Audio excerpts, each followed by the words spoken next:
Hey guys, in this episode I'm going to show you how to add depth to a portrait photo.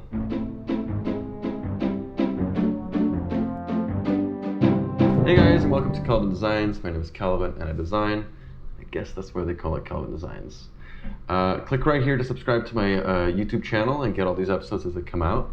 And click right here to sign up to my newsletter and get all the raw files to follow along on every newsletter for free. In this episode, I'm going to show you how to add depth to a portrait, starting from a photo like this and going to a photo like this.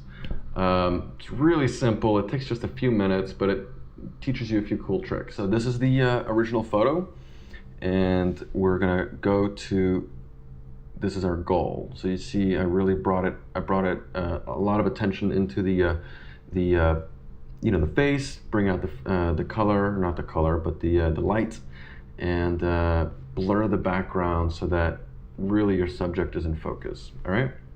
So I'm going to bring in my tools here. What I really need here. So you see, I'm in a little collection, and I'm in the develop module in Lightroom. So I'm just going to go ahead and make a virtual copy of this, so we can start over. And so what I'm going to do is add a radial filter by clicking here, and I'm going to go pretty large around him. Actually, the first thing I want to do, is go and make it black and white. Very simple. All right, go back to my radial filter and click on it. I want to go pretty large. All right, and in here I'm going to feather it pretty strongly. And what I'm going to do is very simply, on this first one, lower the clarity, lower the clarity, lower the sharpness, and I'm going to increase the feather so it's really more soft, so it's not quite as hard around here. And so you can see that I'm blurring everything around him. So that's the first step. All right, it's not strong enough. I can only go to -100 on both of these.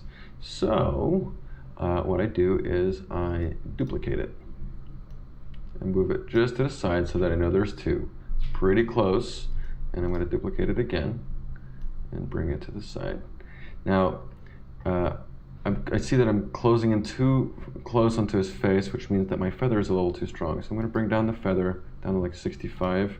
Do that to all three of those here, somewhere around 60, and that should I want it a little blurry around here, but I don't really want it too blurry around near his face. So that's pretty good. I already have a pretty strong depth now.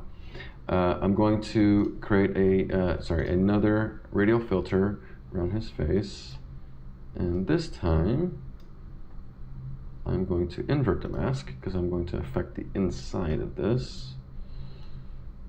And a few things. So obviously he wasn't lit. His face is pretty dark. So I'm going to open up the shadows, bring down the highlights just a little bit, and then I'm going to open up by about half a step. All right, that's already pretty strong. I'm gonna add a little bit of clarity, not too much, because otherwise the shadows get too dark, and add a little bit of sharpness, just to exaggerate the contrast of the blurry background, sharp foreground. Okay, and so that's a pretty good start. And I do want to do a little bit of a more local adjustment, so I'm going to go ahead and make a new. I'm used to the old Photoshop that starts the selection in the top left corner. So I have another radial filter here, and again I'm going to open up the shadows just a little bit. Whoop, I got to invert the mask. Keep it on the inside here. Open up the shadows a notch. Maybe give it a little bit of clarity. And open up the exposure just a touch, something like that. All right, not too much, right? Tiny bit of sharpness.